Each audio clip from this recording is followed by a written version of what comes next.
My name is Marcus Chen, and welcome to Top 10 Emotional Comeback Stories. Sandra had my marked police patrol vehicle towed from my own driveway, claiming it violated HOA rules about commercial vehicles. But when my police captain arrived and explained to her that she had just stolen city-owned law enforcement property, her face went from smug confidence to absolute terror. Because towing a police cruiser isn't an HOA violation. It's felony grand theft, and she was about to learn that lesson the hard way. Please like this video and listen to my story till the end, and let me know which city you're listening from. That way, I can see how far my story has traveled. My name is Marcus Chen, and I'm a patrol officer with the Metro City Police Department in Virginia. I've been serving for 12 years now, working different shifts, different assignments all across our city. Like most officers in our department, I take my assigned patrol vehicle home at the end of every shift. It's standard department policy. The reasoning is simple, really. It allows for faster emergency response when we're called in unexpectedly, and it increases visible police presence in residential neighborhoods. Most people actually appreciate seeing a patrol car parked on their street. It makes them feel safer. At least, that's what I always thought. I live in Oak Ridge Estates, a quiet subdivision that was built back in 2012 on the western edge of Metro City. It's a nice mix of people, you know? Young families with kids riding bikes, retirees tending their gardens, working professionals like me just trying to live their lives in peace. The homeowners association here is pretty reasonable. They handle basic landscaping, make sure the common areas are maintained, but they mostly stay out of everyone's business. That's the way it should be, in my opinion. I've been living in this neighborhood for 7 years now. 7 peaceful years. My neighbors all know what I do for a living. They've seen my patrol car in my driveway every single day for 7 years. Nobody ever complained. Not once. In fact, several neighbors have told me over the years that they appreciate having a police officer on the block. They feel safer. They wave when they see me. We chat about the weather, about their kids, about normal neighborhood stuff. My patrol car is a marked Metro City police cruiser. It's white with dark blue stripes running down the sides. There's a full light bar on the roof. The city seal is prominently displayed on both front doors. The word police is written in massive letters across the hood, the trunk, and both sides. There's literally no way to mistake this vehicle for anything other than what it is. A police car. It's not subtle.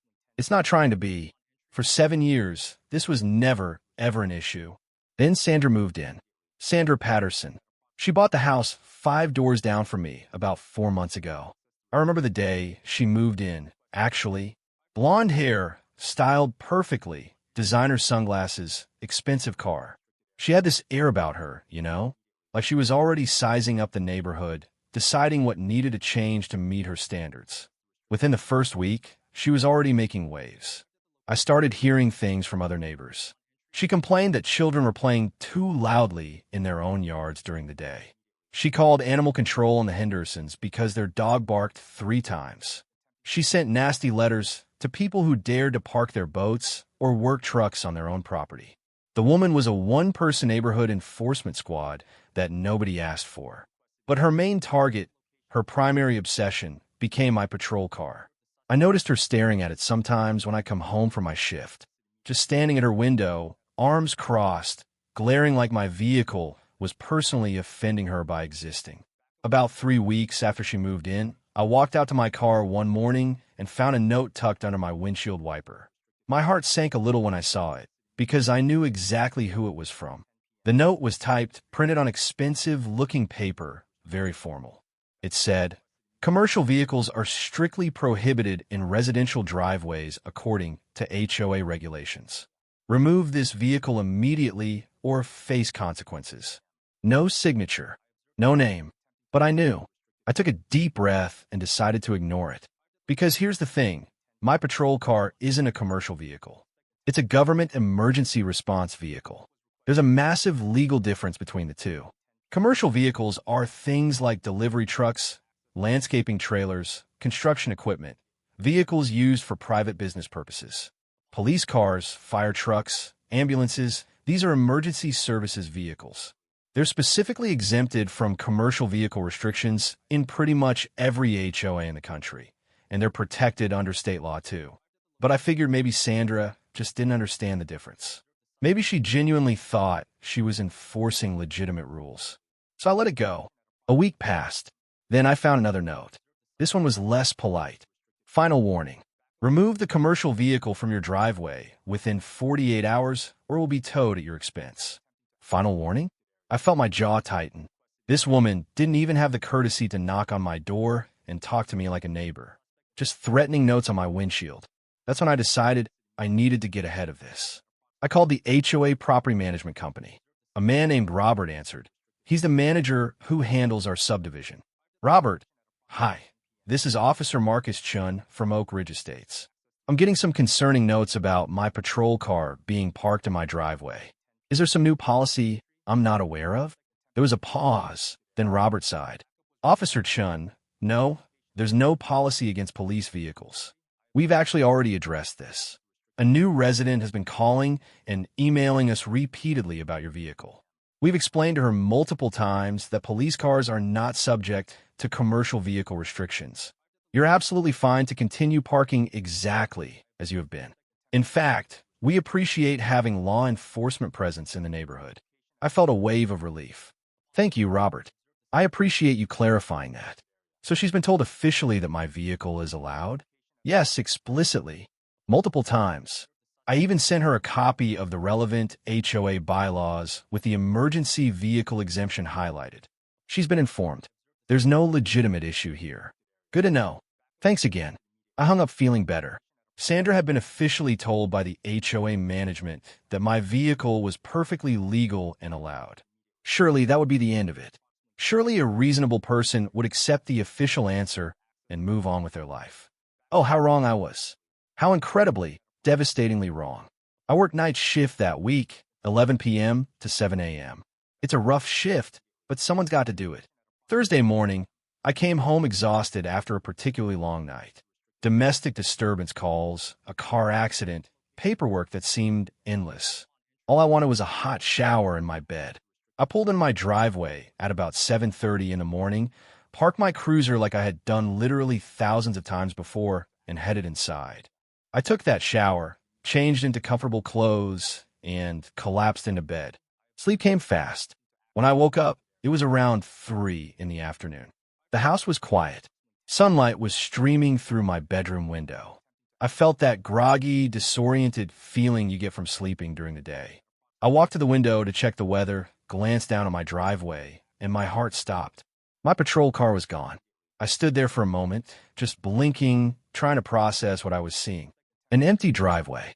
My police cruiser, my assigned city vehicle, was just gone. My first thought was maybe the department recalled it from maintenance or something. Maybe they needed it urgently for some reason and sent someone to pick it up. But that made no sense.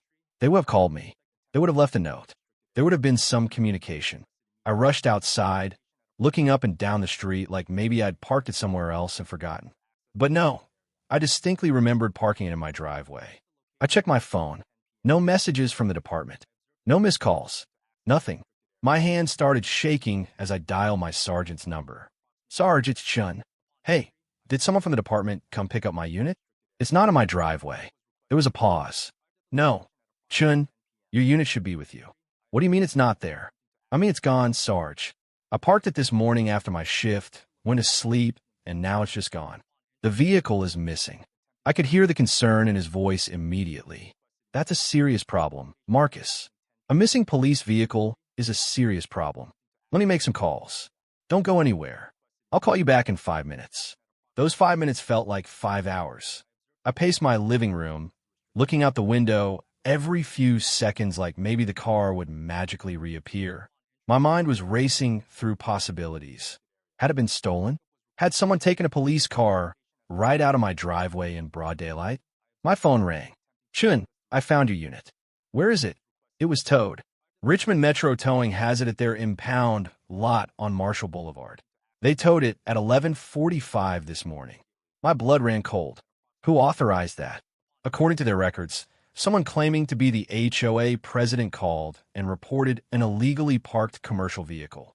They executed the tow based on that request. I felt rage building in my chest, hot and immediate. My HOA management already told this woman my vehicle is legal. Someone just towed a marked police car without proper authorization. What do I do? Get to the impound lot and verify the vehicle's condition. I'm notifying the captain right now. Marcus, this is theft of city property. This woman just committed a serious crime. I grabbed my keys and drove to the impound lot in my personal car, my hands gripping the steering wheel so tight my knuckles were white. I couldn't believe this was happening. A marked police vehicle, clearly identified as law enforcement, towed like it was some abandoned car. When I pulled into the lot, a heavy-set man in his 50s met me at the gate, clipboard in hand. Can I help you? I'm Officer Marcus Chun, Metro City Police. You have my patrol vehicle here. It was towed from my residence without any authorization. He glanced at his clipboard. We received a call from an HOA president reporting a commercial vehicle violation. We executed the tow per standard procedure. Did you verify that this HOA president had legal authority to tow a police vehicle? Did you confirm what type of vehicle you were actually towing? His face shifted, uncomfortable. We don't typically verify HOA authority. If an association representative calls for a tow, we handle it. That vehicle is city property. It's clearly marked as a police cruiser. You towed it without checking who actually had the authority to authorize that. The manager looked genuinely worried now. We can release it to you once the towing and storage fees are paid. The fees are... I cut him off. I'm not paying any fees for an unauthorized tow of government property. You're going to release that vehicle to me right now, immediately, or I'm charging you with possession of stolen city property. His eyes went wide. I need to call my owner. Call whoever you need to call. But understand this. That vehicle is leaving this lot within the next 10 minutes, and I'm not paying a single dollar. He made a hurried phone call, explained the situation in hushed, panicked tones, and was apparently told to release the vehicle immediately with no fees. He handed me the keys with shaking hands and had one of his workers bring my cruiser to the gate. I inspected every inch of that vehicle. There were fresh scratches on the front bumper from their towing equipment. The undercarriage had damage consistent with improper towing procedures. They dragged my car instead of loading it correctly. I took photos of everything. Every scratch, every scrape, every bit of damage. Then I got in, started the engine, and drove back to my house, my jaw clenched the entire way. I parked the cruiser back in my driveway, exactly where it belonged, and called my sergeant to report that I'd recovered the vehicle, but it had sustained damage. Chun, the captain wants to see you first thing tomorrow morning, 8 a.m. sharp. Bring all your documentation, all your photos, everything. And Marcus? This woman is in serious trouble. That night, I barely slept. Because I knew tomorrow morning, Sandra was about to learn what happens when you steal from the police. The next morning, I arrived at the station at 7:45, 15 minutes early. I walked into Captain Rodriguez's office with a folder full of documentation. The photographs of the damage, copies of the threatening notes Sandra had left on my windshield, the email confirmation from Robert at the HOA management company stating that police vehicles were explicitly allowed, and the towing company's records showing who had authorized the tow. Everything was organized, dated, and ready. Captain Rodriguez was sitting at his desk with Lieutenant Harris standing beside him. Both of them had expressions I'd rarely seen. They weren't just angry. They were coldly, calculatingly furious. The kind of anger that comes from seeing something fundamentally wrong that needs to be corrected. Marcus, sit down. Walk us through everything that happened from the beginning. Don't leave anything out. I spent the next 20 minutes giving them a detailed account. The notes Sandra had left, my call to the HOA management, their confirmation that my vehicle was permitted, waking up to find my car gone, the impound lot, the damage to the vehicle, all of it. Captain Rodriguez listened without interrupting, his fingers steepled in front of his face. When I finished, he was quiet for a long moment. Then he spoke, and his voice was ice. Someone towed a marked police vehicle from an officer's private residence without authorization. A clearly identified law enforcement vehicle, city property, was stolen and held for ransom. He looked at Lieutenant Harris. Lieutenant, I want a full criminal investigation opened immediately. I want this Sandra Patterson charged with every applicable crime. This isn't a civil matter anymore. This is felony theft. Yes, sir. I'll assign Detective Williams to the case. She'll start immediately. Captain Rodriguez looked back at me. Marcus, you did everything right. You confirmed your vehicle was legal, you documented everything, and you recovered city property. Now we're going to show this woman that you don't steal from the police department. Not ever. I left that meeting feeling validated, but also anxious. I'm not someone who enjoys seeing people get in trouble. I just want to do my job and park my car in peace. But Sandra had crossed a line that couldn't be uncrossed. She'd been told repeatedly that she had no authority, and she'd done it anyway. That was a choice. An informed, deliberate choice. Detective Williams moved fast. She's one of our best investigators, thorough and relentless. She started by pulling the complete call records from Richmond Metro Towing. The records showed that Sandra had called at 11:15 a.m., identified herself as HOA President Sandra Patterson, and stated that there was an illegally parked commercial vehicle at my address that needed immediate removal. The towing company had taken her at her word and dispatched a truck within 30 minutes. But here's the thing that made it worse. Detective Williams also obtained phone records showing that Sandra had called the HOA management company again that very morning, just 2 hours before she called the towing company. Robert at the management office had answered, and according to his statement, Sandra had demanded they remove my vehicle immediately. Robert had once again explained that police vehicles were exempt, that she had no authority to have it towed, and that any action she took would be unauthorized and potentially illegal. Sandra had been warned, explicitly warned, and then she'd made the call anyway. That turned this from a possible misunderstanding into clear, knowing, intentional theft. Detective Williams also interviewed several of my neighbors. The Johnsons, who live 3 houses down, told her that Sandra had been loudly complaining about my patrol car for weeks, saying things like, "I'll get rid of that eyesore one way or another. And just because he's a cop doesn't mean he gets special treatment." Mrs. Henderson, the elderly woman whose dog Sandra had reported, said Sandra had told her directly that she was going to make that officer regret parking his commercial truck in a residential area. Every interview painted the same picture. This wasn't an honest mistake. This was a calculated act by someone who believed rules didn't apply to her, or that she was above the authority of the HOA management company, the police department, and common sense. For days after my vehicle was towed, Detective Williams and Officer Ramirez drove to Sandra's house. I wasn't there, I was on duty, but Detective Williams gave me a full briefing afterward.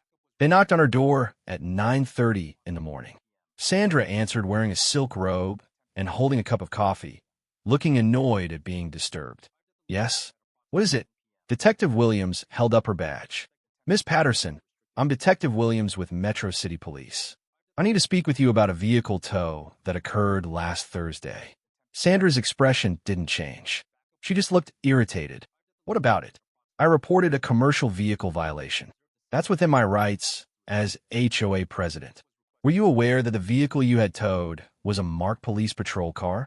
It was parked in a residential driveway. Commercial vehicles aren't allowed in this neighborhood. I was enforcing community standards." Detective Williams kept her voice calm and professional. "Police vehicles are not commercial vehicles, Miss Patterson. They're government emergency response vehicles specifically exempted from parking restrictions. You were informed of this by your HOA management company on multiple occasions. Is that correct?" Sandra's jaw tightened. "The rules say no commercial vehicles." "That's a commercial vehicle." "No, it's not. And you were explicitly told by Robert Martinez at Oak Ridge Property Management that Officer Chin's patrol car was permitted and that you had no authority to have it removed. Is that correct?" Sandra's face started to flush. "I'm the president of this HOA. I have the authority to enforce our community standards." "No, you don't actually. You caused a city-owned police vehicle to be removed and held without authorization. The vehicle sustained damage during the unauthorized tow. Under Virginia law, that constitutes theft of property valued over $1,000. You're being charged with grand larceny of government property." Sandra's coffee cup stopped halfway to her mouth. Her face went pale. "What? Grand larceny?" Detective Williams continued. "You caused city property, specifically a law enforcement vehicle valued at approximately $45,000, to be taken and held. You were informed repeatedly that you had no authority to do this, and you did it anyway. That makes you criminally liable for theft. I didn't steal anything. I called a towing company to remove a vehicle that didn't belong there. You caused the theft of city property knowing you had no legal authority to do so. That's criminal conduct, Miss Patterson. You need to come with us. Sandra took a step back. I want to call my lawyer. You're welcome to call your lawyer from the station. Right now, you need to come with us. They arrested her right there on her front porch. Handcuffs and everything. Several neighbors were outside and saw the whole thing. Mrs. Henderson told me later that she'd never seen someone's face change so fast from arrogant confidence to absolute panic. Sandra was processed at the station, fingerprinted, photographed, the whole procedure. She was charged with grand larceny under Virginia Code Section February 18th, 95, which applies to theft of property valued over $1,000. Because the property was a government vehicle and exceeded that threshold significantly, it was classified as a Class 4 felony, carrying a potential sentence of 2 to 20 years in prison. Her lawyer, an expensive-looking man in a tailored suit, tried to argue that she believed she had HOA authority and that it was all a civil matter, not criminal. But the prosecutor, a sharp woman named Assistant DA Jennifer Moore, wasn't having any of it. Miss Patterson was informed repeatedly, in writing and verbally, by the official HOA management company that she had no authority to remove Officer Chen's vehicle. She was told the vehicle was legally permitted. She was warned that any action she took would be unauthorized. She then intentionally called a towing company, misrepresented her authority, and caused the theft of a $45,000 police vehicle that sustained damage. This wasn't a mistake. This was deliberate criminal conduct. The evidence was overwhelming. The notes Sandra had left, the HOA management emails, the phone call records, the neighbor statements, all of it pointed to the same conclusion. Sandra had known she didn't have authority, had been explicitly told she didn't have authority, and had done it anyway because she thought she could get away with it. The legal proceedings dragged on for weeks. Sandra's lawyer tried to negotiate, but DA Moore held firm. This was about sending a message. You don't steal police vehicles. You don't interfere with law enforcement officers performing their duties. You don't knowingly commit crimes just because you don't like how someone legally parks their car. Eventually, Sandra's lawyer came back with a plea offer. She would plead guilty to a reduced charge of unauthorized use of property, a lesser felony, in exchange for a recommendation of reduced jail time. DA Moore consulted with Captain Rodriguez and me. Marcus, this is your case more than anyone's. How do you feel about a plea deal? I thought about it for a long time. Part of me wanted to see her face the full consequences at trial. But another part of me, the part that had been doing this job for 12 years, knew that plea deals were often the most efficient path to justice. As long as she's held accountable, as long as there are real consequences, I'm okay with a reasonable plea. The plea deal was finalized. Sandra Patterson pleaded guilty to unauthorized use of property. She was sentenced to 14 months in jail with 8 months suspended, meaning she'd serve 6 months. She received 3 years of supervised probation following her release. She was ordered to pay full restitution of $3,200 to cover the vehicle damage and the city's cost for recovering the vehicle. She was fined an additional $6,000, and she was required to complete 250 hours of community service. But the consequences didn't stop at criminal penalties.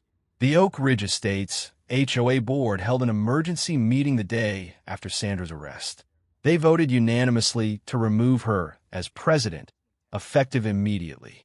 They also issued a formal written apology to me and to the Metro City Police Department, clarifying that Sandra had acted entirely without authority and in direct violation of explicit instructions from HOA management. A retired firefighter named Jim Morrison was elected as the new board president. He's a good man, calm, reasonable, someone who actually understands what public service means. Jim came to my house personally about a week after Sandra's sentencing. He knocked on my door one Saturday afternoon, and when I answered, he extended his hand. Officer Chun, I'm Jim Morrison, the new HOA president. I want to apologize personally for what happened to you. What Sandra did was completely unacceptable. The board fully supports law enforcement officers parking their service vehicles at their homes. We appreciate your service to our community. I shook his hand, feeling genuine relief. Thank you, Jim. I appreciate that more than you know. If there's ever anything you need, anything at all, please don't hesitate to reach out. We're grateful to have you as a neighbor. That conversation meant more to me than Sandra's conviction ever could, because it reminded me that most people, the vast majority of people, are decent and reasonable. It's just a few who aren't that cause all the problems. Sandra served her 6 months at the Regional Correctional Facility. I didn't follow her case closely after the sentencing. I had my own life to live, but I heard through the neighborhood grapevine that she'd kept her head down, served her time quietly, and was released on probation right on schedule. The day she got out, she put her house on the market. The for sale sign went up within 48 hours of her release. She didn't waste any time. I saw her once more, purely by accident. I was leaving for my shift one morning, about a week after her release, and she was loading boxes into a moving truck parked in her driveway. Our eyes met for just a moment. She looked different, thinner, older somehow. Her perfectly styled blonde hair was pulled back in a simple ponytail. No designer sunglasses. No expensive clothes. Just jeans and a t-shirt. She looked away immediately, ducked her head, and went back to loading boxes.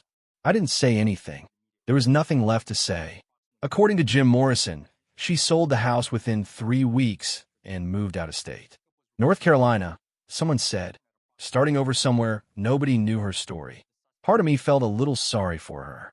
She'd let her need to control everything, to enforce her vision of perfection, destroy her life.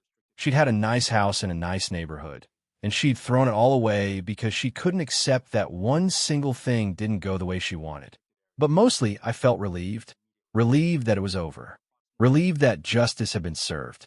Relieved that I could go back to just being Officer Chun, doing my job, living my life. The incident became somewhat famous within the Metro City Police Department. I started getting comments from other officers, people I barely knew, coming up to me in the station or at scenes. Hey, you're the guy whose patrol car got towed by that crazy HOA lady. Man, that was wild. Good for you for pressing charges.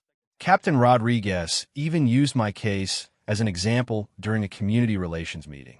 He talked about how patrol vehicles parked in neighborhoods aren't an eyesore or a problem. They're a benefit. They increase visible police presence. They allow for faster emergency response. And they remind people that law enforcement officers are part of the community, not separate from it.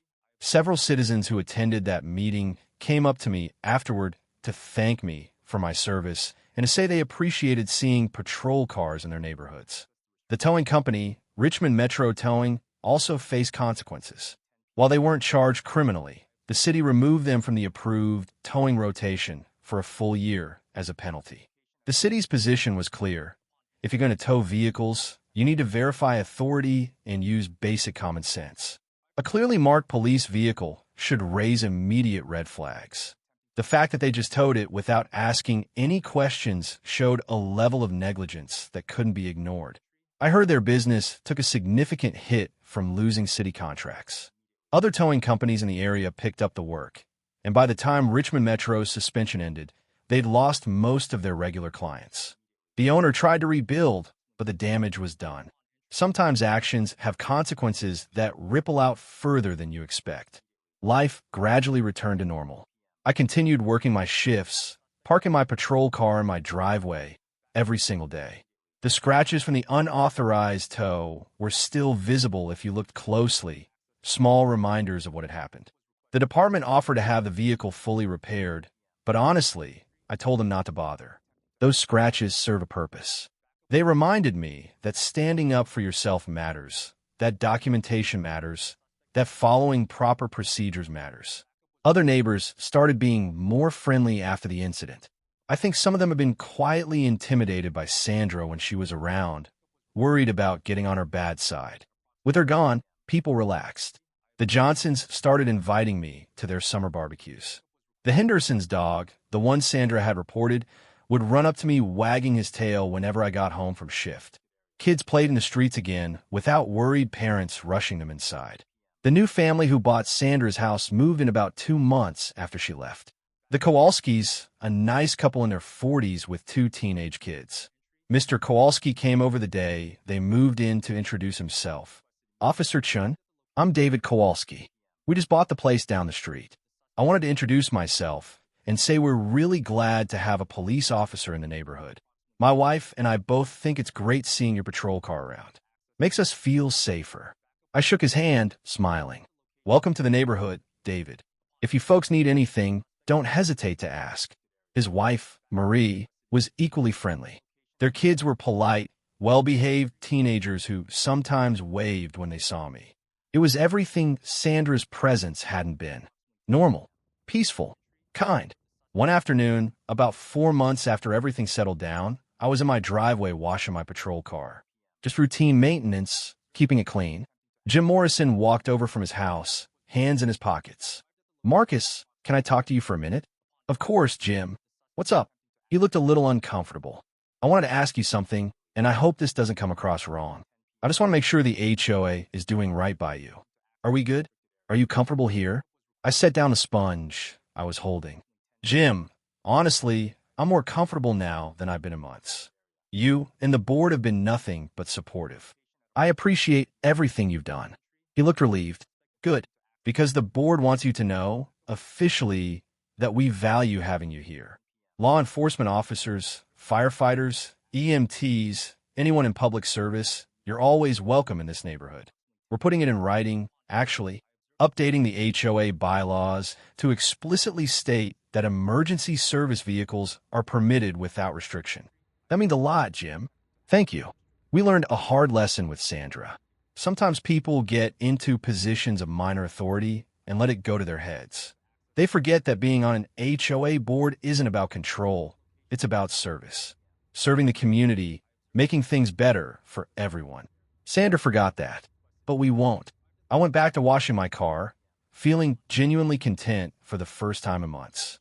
The sun was warm, the water was cool, and I was exactly where I belonged.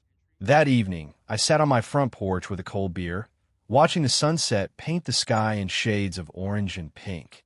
My patrol car sat in the driveway, clean and ready for tomorrow's shift. Neighbors walked by with their dogs, waving and calling out greetings. Kids rode their bikes down the street, laughing and racing each other. This was what Sandra had tried to destroy with her need for control.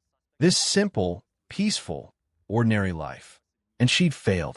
Because at the end of the day, community isn't about rules and regulations and perfect conformity. It's about people respecting each other, supporting each other, living together despite their differences. My phone buzzed. A text from Detective Williams. Hey, Marcus, just wanted to check in. How are things in the neighborhood? I smiled and typed back. Everything's good. Really good. Thanks for asking. She responded immediately. Glad to hear it. You earned that peace. Enjoy it. And I did.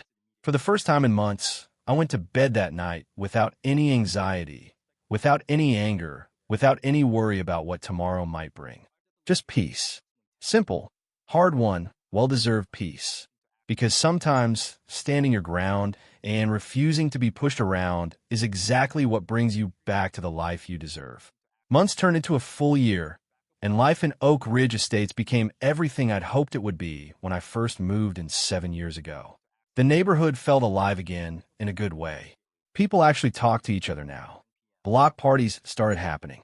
The HOA, under Jim Morrison's leadership, focused on genuine community improvement rather than petty enforcement. They organized neighborhood watch programs, coordinated holiday decorations, and even started a community garden in the common area. My role in the neighborhood changed subtly. I wasn't just the cop who lived down the street anymore. I became someone people actually turned to, not because of my badge, but because they trusted me.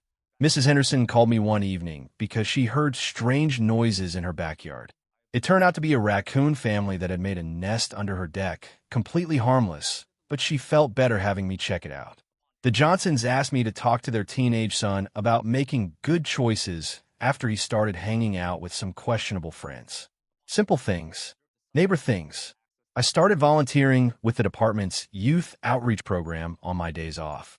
We'd visit schools, talk to kids about safety, about making good decisions, about what police officers actually do beyond what they see on TV. It was rewarding in a way patrol work sometimes isn't. You could see the impact immediately. See kids' faces light up when they got to sit in a patrol car with try-on handcuffs or ask a million questions about the job. One afternoon, I was at Lincoln Elementary doing a presentation when a little girl, couldn't have been more than 7 years old, raised her hand. "Yes, sweetheart. Do bad people ever try to take your police car?" The question caught me off guard, but I smiled. You know what? That actually happened to me once. But we got the car back, and the person who took it learned a very important lesson. What lesson? That you can't take things that don't belong to you, especially things that help keep people safe. She nodded solemnly, satisfied with that answer. The teacher caught my eye afterward and smiled. Life was good. Better than good, actually. I got a commendation from the department for how I'd handled the Sandra situation. Captain Rodriguez presented it during a ceremony, talking about professionalism and following proper procedures, even in frustrating circumstances. I stood there in my dress uniform, listening to him talk about documentation and patience and trusting the system, and I felt proud. Not because I'd gotten someone in trouble, but because I'd handled a difficult situation the right way. The commendation hangs on my wall at home now, right next to my academy graduation photo and a picture of me and my late father, who was also a police officer. Dad would have been proud. He always said the hardest part of this job isn't the danger or the long hours. It's keeping your cool when people test your patience. Dealing with Sandra had definitely tested mine, but I kept my cool, followed the rules, and let the system work. Just like Dad taught me. One spring evening, I was grilling burgers in my backyard when Jim Morrison leaned over the fence. "Hey, Marcus, Marie and I are having some folks over Saturday for dinner. You should come. Bring someone if you want, or just come solo. We'd love to have you." I smiled. "I'll be there, Jim. Thanks for the invitation." It was one of those perfect evenings where everything felt right. The Kowalskis were there with their kids. The Johnsons brought homemade pie. Mrs. Henderson came with her grandson, who was visiting from college. Even a few board members I didn't know as well showed up. We ate good food, told stories, laughed until our sides hurt.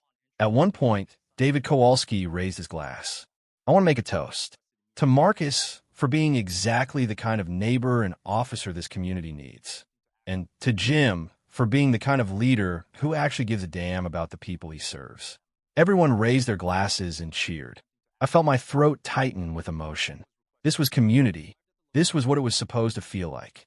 Not perfect, not without problems, but genuine and supportive and real. Later that night, as I was helping clean up, Marie Kowalski pulled me aside. "Marcus, I heard about what happened with the previous owner of our house. What Sandra did to you. I just want you to know we're horrified by that, and we're grateful you stood your ground. People like her shouldn't be allowed to bully others just because they're in a position of minor authority." "Thank you, Marie. That means a lot." She squeezed my shoulder. "You're a good man. This neighborhood is lucky to have you." I drove home that night feeling fuller than any meal could make me feel. Fuller with friendship, with community, with belonging. These were the moments that made all the hard parts of the job worth it.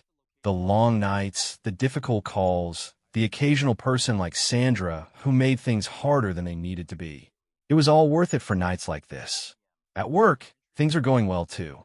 I got moved to a different shift rotation, which gave me better hours and more time for personal life. I started dating someone, a teacher named Lisa, who I'd met at one of the school presentations. She was smart, funny, patient with my crazy schedule, and she understood the job in a way not everyone does. One evening, I told her the whole Sandra story over dinner. I've been hesitant to bring it up, worried it might sound like I was bragging or like I held grudges. But she asked about my work, and it just came out. When I finished, she was quiet for a moment. Then she reached across the table and took my hand. "Marcus, you did exactly the right thing. People who abuse what little power they have need to face consequences. Otherwise, they just keep doing it to other people." That's what I kept telling myself through the whole thing. If I let it go, she'd just do it to someone else. Exactly. You protected yourself and everyone who comes after you. That's what good people do. The validation felt good, even a year later. Sometimes you need to hear that you made the right choice, even when that choice was difficult. even when it meant putting someone through the criminal justice system, even when it meant consequences that seemed harsh. Sandra had made her choices. I just ensured she faced the natural results of those choices. As the anniversary of the incident approached, I found myself reflecting on everything that had happened. The anger I'd felt waking up to find my car gone. The frustration of dealing with someone who refused to listen to reason. The satisfaction of seeing justice served. The peace that came after. I wouldn't wish the experience on anyone, but I also wouldn't trade the lessons it taught me. About standing up for yourself. About documentation and following procedures. About the importance of community support. About how most people are decent when given the chance to be. One Saturday morning, exactly 1 year and 2 days after Sandra had my car towed, I was outside washing my patrol car again. It had become a kind of ritual for me, a meditative thing I did to decompress and think. As I was rinsing off the soap, Jim Morrison walked over with 2 cups of coffee. "Thought you might need this." "Thanks, Jim." We stood there for a moment, sipping coffee, watching the neighborhood wake up. "You know," he said, "I've been thinking about everything that happened with Sandra. About how close things came to being really bad for you, for her, for all of us." "Yeah, I think about it sometimes, too. What she did could have derailed your career, damaged your reputation, caused serious problems. But you handled it perfectly. Documentation, proper channels, patience. You taught all of us a lesson in how to handle conflict the right way." "I never thought about it that way." "Well, you should. The new board members all know your story. We use it as an example when we talk about HOA responsibilities, about staying in our lane, about not overstepping authority, about treating residents with respect." "That's really nice to hear, Jim." "It is nice, and it's necessary, because people need to understand that their actions have consequences." Sandra learned that the hard way. Hopefully others can learn from her mistakes without having to make them themselves. We finished our coffee in comfortable silence, and I realized something important. The story of what happened with Sandra wasn't really about revenge or punishment. It was about boundaries, respect, and ensuring that one person's need for control doesn't destroy someone else's peace. 2 years have passed now since Sandra Patterson had my patrol car towed from my driveway. 2 years since she learned that stealing a police vehicle comes with serious consequences. 2 years since my life was disrupted by someone who thought HOA bylaws gave her unlimited power. Looking back now, with the clarity that time and distance provide, I can see the whole situation differently. It's not a story about an evil neighbor getting what she deserved. It's a story about what happens when people lose sight of basic human decency and respect. It's about the importance of following proper procedures and trusting the system to work. It's about community, real community, and how it requires mutual respect to function. Life in Oak Ridge Estates is peaceful now. Genuinely peaceful in a way it wasn't even before Sandra moved in. Because her presence and her eventual downfall taught everyone in the neighborhood an important lesson. We're all just trying to live our lives. We all have different jobs, different schedules, different ways of doing things. And that's okay. That's actually good. Diversity makes communities stronger, not weaker. As long as everyone operates with basic respect and follows the actual rules, not the rules they wish existed, everything works. Jim Morrison is still the HOA president, and he's been reelected twice now. Under his leadership, the board focuses on actual community improvement rather than petty enforcement. They repaved the roads that needed it. They upgraded the playground equipment in the common area. They organized holiday events and neighborhood cleanup days. Real things that actually matter to people's quality of life. The bylaws were officially updated to explicitly state that emergency service vehicles are permitted without restriction. Police cars, fire trucks, ambulances, even unmarked vehicles used by detectives or investigators. The new language makes it crystal clear that anyone who tries to restrict these vehicles is acting outside their authority. My patrol car still sits in my driveway every day. The scratches from the unauthorized tow are barely visible now, worn down by time and weather. But I remember they're there. They remind me that standing up for yourself matters, even when it's uncomfortable, even when it leads to consequences for someone else. Because if I hadn't stood my ground, Sandra would have continued bullying other people. She would have found new targets, new rules to enforce, new ways to make people's lives miserable just because she could. I'm still dating Lisa, and things are getting serious. We talk about moving in together, maybe getting married someday. She loves the neighborhood, loves the sense of community here.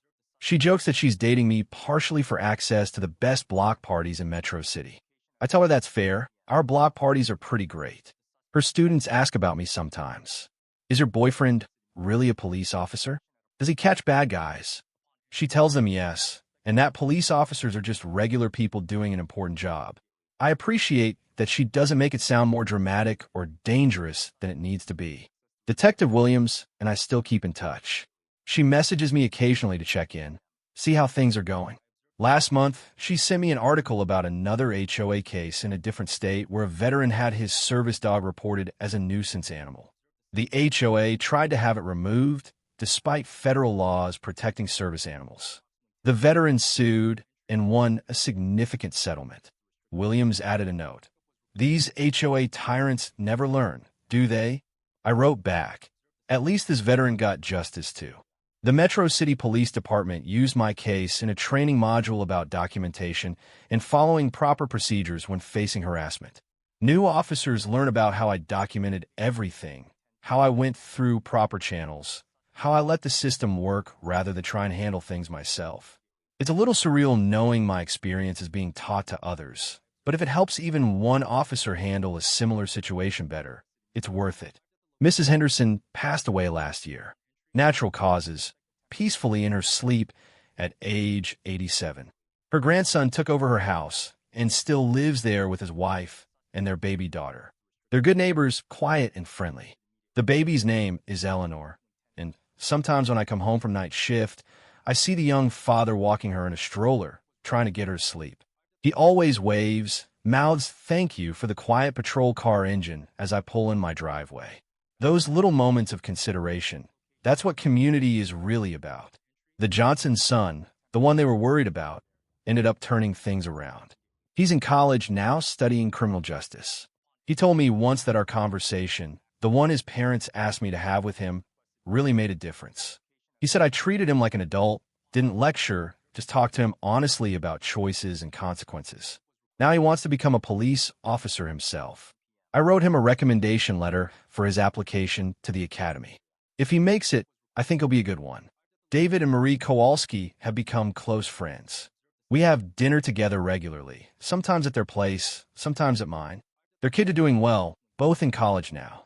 David tells people about how his house has an interesting history about the previous owner who went to jail for towing a police car. He always adds, but we got a great deal on the house because of the scandal, so I guess we should thank her in a weird way. We all laugh, but there's truth in it.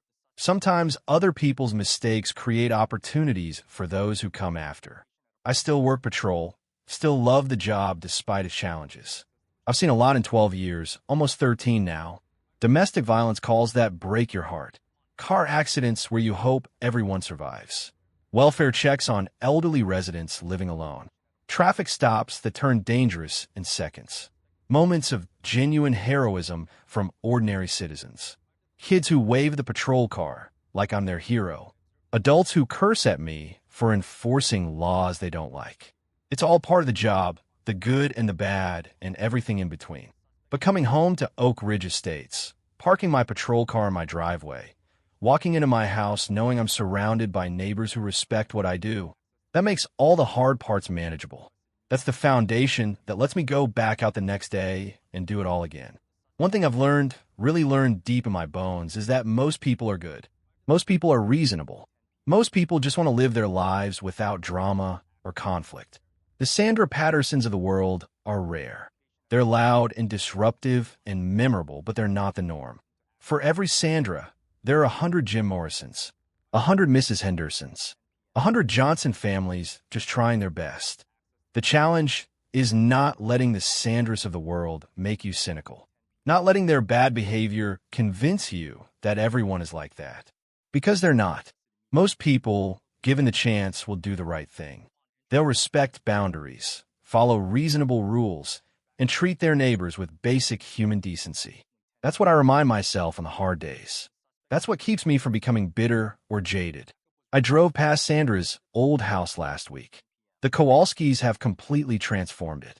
New paint, new landscaping, a beautiful garden where Sandra used to have just grass. There are toys in the yard from when their kids visit with the grandchildren. There's a welcome mat at the front door. It looks like a home now, not just a house. Not just a monument to one person's need for control and perfection. I wondered briefly where Sandra is now, what she's doing, whether she learned anything from what happened. I hope she did. I hope she found some peace, some perspective, some understanding that trying to control everything and everyone around you is a miserable way to live. But honestly, I don't think about her much anymore. She's not part of my present, just a chapter in my past. Tell me in the comments. And if you've dealt with something similar, share your story. You're not alone. Subscribe for more stories about standing your ground and reclaiming your life. What I think about instead is the life I've built here, the community that surrounds me, the job that gives me purpose, the relationships that make everything worthwhile, the simple pleasure of coming home after a long shift, parking my patrol car in my own driveway, and knowing I'm exactly where I belong. Yesterday, I was walking to my car before my shift when I heard someone call my name. I turned around and saw a kid, maybe 9 years old, running toward me from the Kowalski house. Officer Chun. Officer Chun. Hey, buddy. What's up? Can I see your car? I want to be a police officer when I grow up. I smiled. Sure, come on over. I showed him the equipment, let him sit in the driver's seat, turn on the lights for him. His eyes were huge with excitement. This is so cool. You work hard in school, stay out of trouble, and maybe one day you'll have your own patrol car. I will. I promise. He ran back to his house, shouting for his grandparents to tell them about sitting in a real police car.